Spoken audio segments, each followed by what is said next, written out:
This is the story of Amelia Earhart, the woman known as the Queen of the Air. She became the first woman to fly solo, non-stop, across the Atlantic Ocean.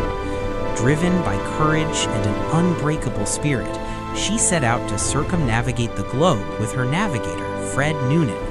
But somewhere along the journey, something went terribly wrong. This is where the mystery begins.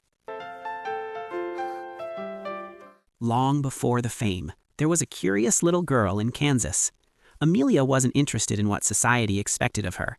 She climbed trees, built homemade roller coasters, collected newspaper clippings about women who broke barriers. She wanted more than ordinary.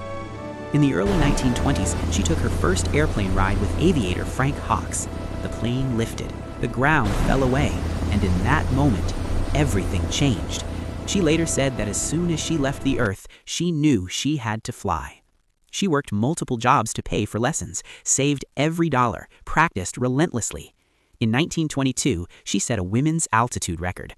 But records weren't what drove her. Freedom did. In 1932, Amelia prepared for something no woman had ever done alone: fly solo across the Atlantic Ocean. The North Atlantic was unforgiving.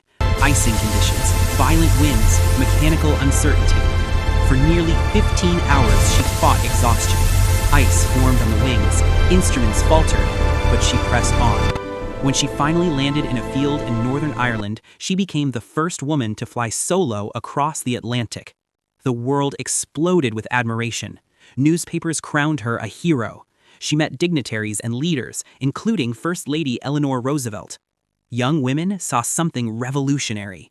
Proof that limits could be challenged. Proof that courage could reshape history.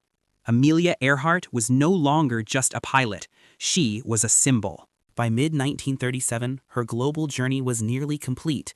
22,000 miles behind her. South America, Africa, India, Southeast Asia. Only one vast stretch remained: the Pacific Ocean. Ahead lay Howland Island, a tiny coral strip in a massive ocean. Finding it would require precise navigation, perfect timing, clear communication. But conditions were far from perfect. Clouds rolled in, radio transmissions became weak and distorted. Amelia's voice crackled through static. "We must be on you, but cannot see you." Fuel was running low. They flew north and south, searching, scanning, hoping. But the island never appeared. And then the transmissions stopped.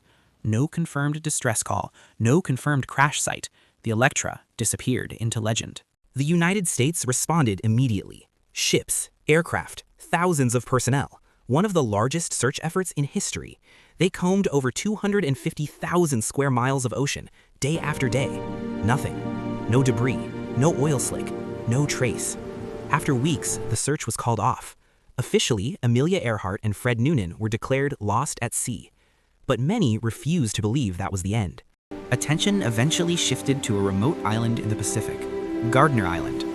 In the days after the disappearance, faint radio distress signals were reportedly heard. Years later, in 1940, skeletal remains were discovered there, alongside artifacts, fragments of a shoe, navigation-related objects. Early examinations concluded the bones belonged to a man, but decades later, modern forensic analysis reopened debate. Measurements suggested the remains could have belonged to a woman of Earhart's height. Could she have landed safely on a reef? Survived for weeks?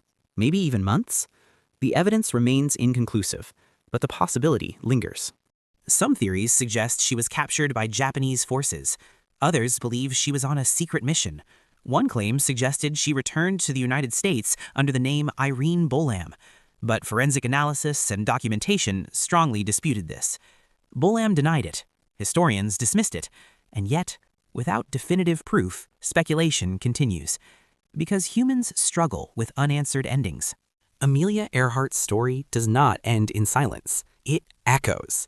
In flight schools, in history books, in the cockpit of every woman who dares to lift off.